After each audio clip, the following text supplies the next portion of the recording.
Well, basically, the Nasscom Foundation kind of started a little bit as an afterthought, and now it's acquired a life of its own. What I like about some of our initiatives is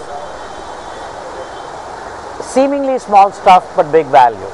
For instance, NGOs in India, several thousand of them, can buy hardware and software at deep discounted prices. Legitimate software, not pirated stuff. We've got some volunteering going for employees of Nasscom member companies, mykartavya.com, doing well.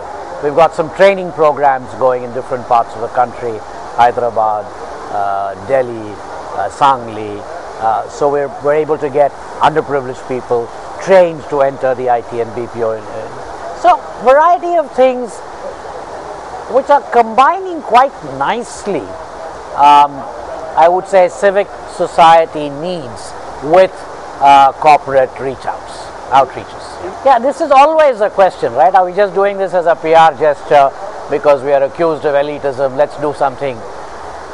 I think it's early days. These are not like things that in one quarter you see the result or something like that, If 1,000 NGOs buy PCs or buy good software, that impact is going to happen over 5 or 10 years. So we should be very careful. I think we should. I'm not saying don't measure, what are the outcomes. We must measure outcomes. But let's not get into too fast. I mean, we've trained a few hundred people. So that's not going to make a big impact on an industry which is hiring in the tens of thousands. But over time, I think this will make some impact, and we should measure outcomes, but with a little more patience. As far as companies putting their muscle, it's a chicken and egg. The more we succeed, the more we will. But if we are just an amateur outfit, they'll say, okay, fine, we'll be nice to you, but we're not going to. I think we have to go back to cracking two issues here. You go right from day one. They are in the industry's absolute economic interest, and yet they are a wide. One is, if there are more people using computers, more people using mobile phones, more people who are connected, it has to help the industry. We'll have to sell them more software. It just is.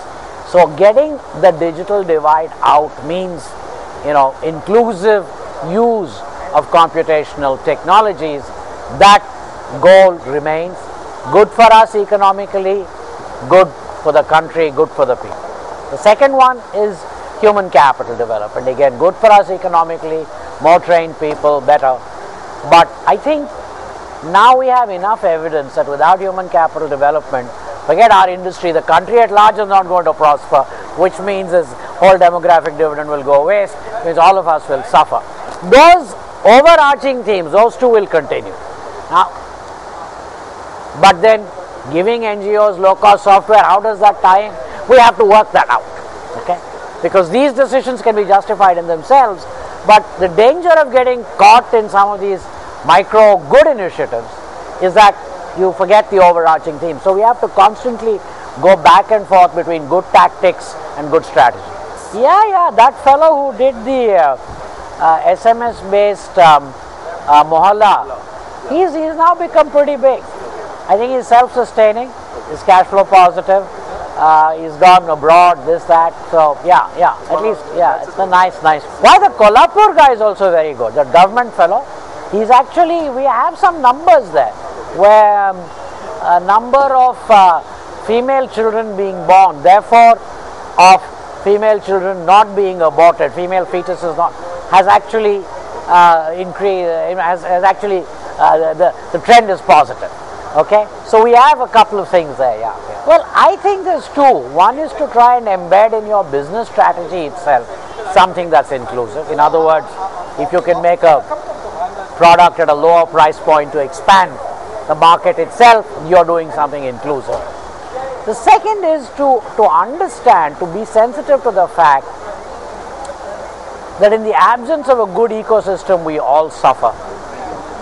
There's no point in having a great office in a great campus, which is world class and air conditioned and glass and steel, As soon as you come out, there's dirt on the street, and there's stray dogs, and there's malaria and dengue fever, and there's uneducated children begging at the street corner. I don't think it works. I mean, I think we have to be sensitive to that. Now, how you then translate that sensitivity into actual action, different people can try different things. I don't think there's one panacea, but I'm appealing to a little bit more than altruism. I'm appealing to what Adam Smith called the external spectator looking into you. And I think if a Martian were looking into contemporary India today, he'd say, these guys are stupid. They have great offices, great campuses, and right outside they have stinking sewage lines. Why don't they do something about it? I mean, that external spectator's views we need to internalize.